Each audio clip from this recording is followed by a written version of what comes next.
So I was hoping you'd be able to talk a little bit about your background and how it is you've come to this crossroads of humanities and economics. I must say that originally I've been trained as a mathematical economist, but I must say this choice itself was not exactly natural for me, because when I was in high school I was basically interested in everything. I would have liked to do mathematics and literature and whatever, but of course I didn't find a natural way to do that at that time. So I chose an economics major because at that university there was a course that was basically interdisciplinary. So I was attracted by the fact that it was mathematics and law and history and economics, of course. And at that point I get trapped into economics. And so for a while I've been an economist, which means that you do all your modeling, you study macro or microeconomic problems, and you deal with exchange rates and these kind of things. But after a while I was increasingly interested into the complexities of behavior that emerged also at that level, because of course even if you study, let's say, the financial market, you very easily understand that the psychology of these markets is sometimes more complicated and more subtle and more interesting than the working of markets themselves. So gradually I remembered where I came from, so what kind of interest I had at the beginning, and I began exploring gradually into psychology, into anthropology, and then I stumbled into culture. And culture in particular was interesting because it was a subject totally disregarded by economists. Simply, culture was not an option, because after all, what's up with culture? I mean, it's something that happens and it's just subsidized, and you do it. So for an economist, that's not particularly interesting. But still, it was an incredibly interesting field for me, because on one side, this was exactly where sense-making processes began. And psychology and anthropology and even the marketing and advertising world in the end were centered upon contents that were produced through culture. And it was not true, by the way, that culture was just subsidized forms of cultural production, because of course there were the culture and creative industries, and they were big sectors, and I gradually understood that they were making a difference also from an economic point of view. And the last element was that I chose deliberately to remain in Italy. I had several other options, including the States, and I had to make a decision, and I said, okay, I want to stay in Italy and see whether in Italy I can develop some original approach to economics that probably otherwise would be difficult to develop in other contexts. And when I stumbled into culture, I said, okay, culture, Italy, I mean, this makes some sense. So, and by the way, culture was disregarded in Italy at that moment, and probably still is to some extent. So it was almost natural for me. And at that point, of course, I couldn't but recover also the interest in the humanities, because when you understand what culture is about in terms of producing cultural experiences that work, it's all about the narrative. And so if I really wanted to understand the grammar of contents, I had to go back to the narratives, and so to the humanities. And today, I must say that if I enter a bookstore and I mean, the likely outcome would be that I'm walking away with much more books of psychology and literature than books of economics. So this is really my background and preferred reading and research turf at the moment. So in terms of what you just mentioned of the cultural industries, what are some pertinent examples of cultural industries?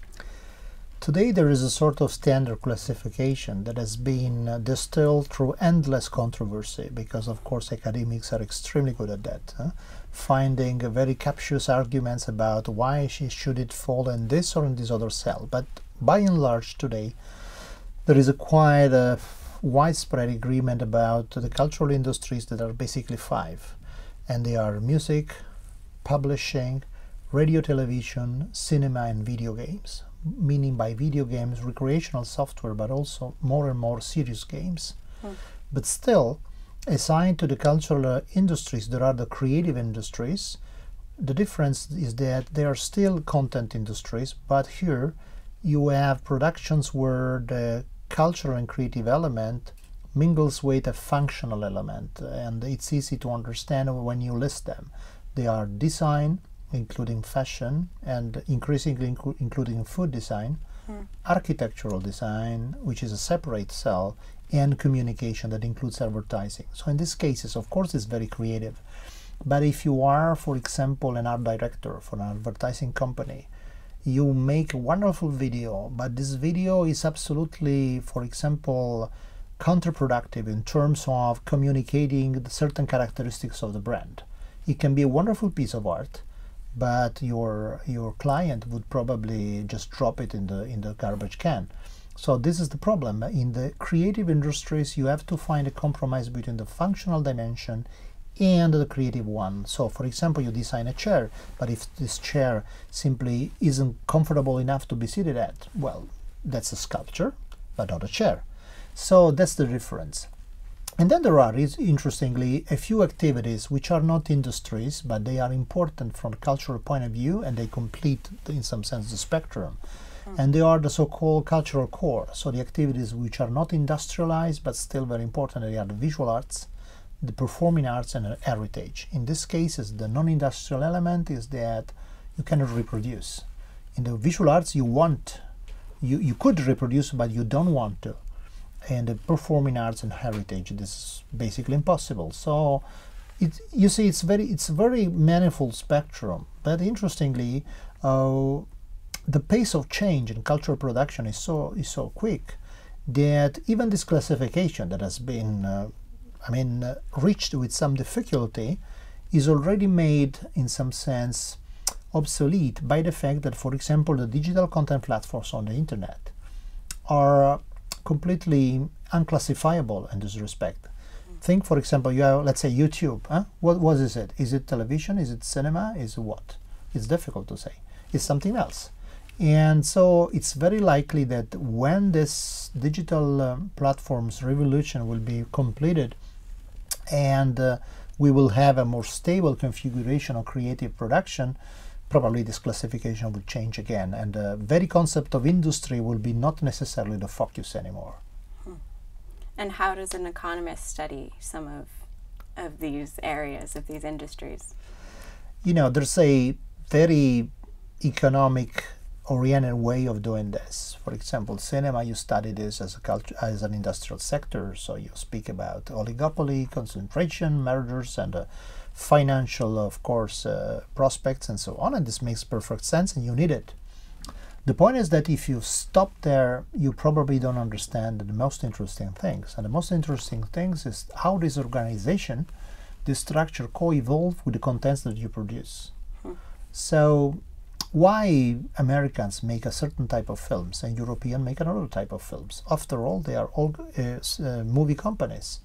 But the films they produce are completely different. The films that are produced in Korea today or in China are completely different. So how these two dimensions interact, the production of meaning and the facilities and the organization, I think that a properly phrased approach to cultural economics has to deal also with this interaction. And this needs exactly that careful composition of competencies that we were speaking about before. So you need some competence in the humanities, some competence in cultural economics, some competence in cognitive and social psychology, and it's the mix that does the job. And it's difficult because, of course, today it's very uncommon to find educational for example, menus, offerings that really combine these elements in the appropriate way.